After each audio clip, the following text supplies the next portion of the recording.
Lagi dan lagi, kelakuan polisi disorot. Garang kepada anak remaja, tapi mundur dan takluk pada preman berkedok ormas.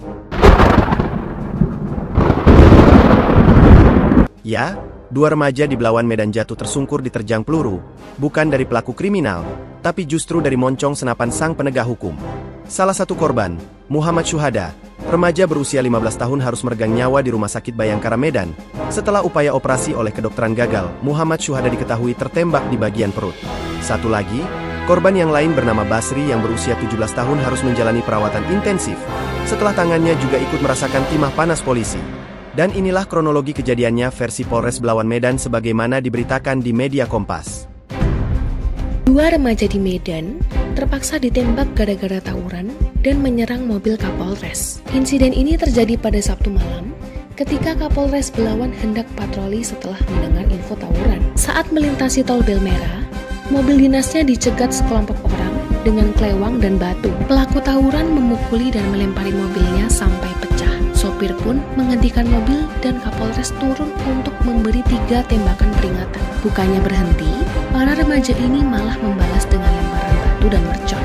Kapolres pun terpaksa menembak ke arah kaki mereka untuk melumpuhkan, namun meleset karena kondisi gelap. Akibatnya 2 remaja tertembak, satu di perut dan satu di tangan.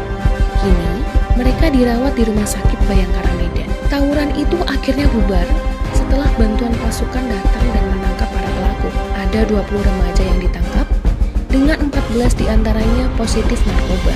Namun di harian Kompas, kronologi kejadian berbeda dituturkan oleh keluarga korban, Muhammad Syuhada. Kepada wartawan, paman Syuhada bercerita bahwa Syuhada awalnya diajak oleh temannya Basri untuk mencari belut. Diceritakan bahwa kedua remaja ini sudah sering keluar malam hari mencari belut untuk dijual. Namun sesampai di tempat kejadian, rupanya di sana sedang terjadi tawuran. Karena penasaran, Basri mengajak Syuhada untuk naik ke jalan tol. Awalnya Syuhada menolak. Namun karena takut ditinggal sendirian, Syuhada pun akhirnya ikut ke jalan tol. Dan di sanalah peristiwa penembakan itu terjadi. Tanpa bermaksud mendahului hasil penyelidikan, melihat umur korban yang masih belia, rasanya mustahil untuk membenarkan bahwa anak-anak seumuran kelas 3 SMP dapat mengancam keselamatan seorang polisi. Ya, Muhammad Syuhada diketahui baru berumur 15 tahun, dan itu berarti jika dia bersekolah, saat ini baru duduk di bangku kelas 2 atau kelas 3 SMP. Bahkan jika benar sesuai penuturan polisi bahwa anak remaja ini berani mengacungkan kelewang ke seorang Kapolres, apakah seorang polisi terlatih tidak dibekali kemampuan bela diri menaklukkan anak remaja selain dengan tembakan? Belajar dari kisah pembakaran mobil polisi di Depok, Jawa Barat, polisi yang kewalahan menghadapi para preman justru memilih melarikan diri. Ya, 14 personel polisi bersenjata lengkap memilih memanggul senjata lari tunggang langgang di bawah teriakan dan sorak-sorai para pembuat huru-hara. Akibatnya, 3 mobil polisi dibakar. Bahkan 2 orang anggota polisi yang tertinggal sempat merasakan bogem mentah dari para pengeroyok.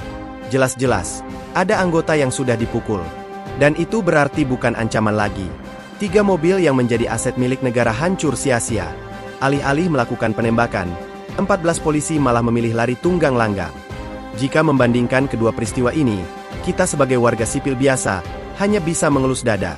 Bagaimana mungkin seorang anak remaja yang konon baru melakukan pengancaman harus didor sampai menghilangkan nyawanya, sementara preman yang jelas-jelas sudah memukuli polisi dibiarkan mengamuk sekehendak hatinya? Terlebih lagi jika kronologi kejadian penembakan remaja di Belawan ternyata benar, sesuai penuturan korban Basri sebagaimana yang diceritakan pihak keluarga. 2 anak remaja pencari belut menjadi korban keganasan dari oknum polisi yang tidak bekerja profesional. Dan nampaknya tanda-tanda malpraktek dari pihak Polres Belawan menemui titik terang. Kapolda Sumatera Utara Irjen Polisi Wisnu Hermawan Februanto minta ke pihak Mabes Polri untuk pemberhentian sementara Kapolres Belawan, AKBP Oloan Siahaan. Bersama Propam, kemudian tim kemudian dari Lapor dengan program forensik memastikan transparansi dari kejadian tersebut. Memastikan bahwa tindakan dari Pak Kapolres benar atau tidaknya. Begitu kami memohon melaporkan dulu kepada Mabes Polri untuk bisa memeriksa Kapolres secara transparan dan meminta restu dulu dari Mabes Polri untuk bisa menonaktifkan dulu Pak Kapolresnya untuk diperiksa dulu ya, karena ini kita kan harus transparan ya, jangan mengganggu pelayanan Kapolres di sana. Kita tidak bisa mentolerir tindakan kenakalan remaja yang melakukan tawuran. Namun lebih fatal dan tidak bisa ditoleransi jika tindakan oknum polisi sampai harus menghilangkan nyawa anak-anak di bawah umur atas nama penegakan hukum. Masih segar dalam ingatan kita, remaja lain. Di kota Padang, Sumatera Barat, Afif Maulana, remaja berumur 13 tahun yang baru duduk di kelas 1 sekolah menengah pertama, tewas dalam peristiwa pembubaran tawuran remaja oleh polisi. Seorang saksi mata menyebut dirinya sempat melihat Afif Maulana dikelilingi anggota polisi pada saat peristiwa pembubaran tawuran itu terjadi. Pihak keluarga menduga, Afif disiksa, kemudian diceburkan ke sungai setelah tidak bernyawa. Namun pihak kepolisian membantah pernyataan keluarga tersebut.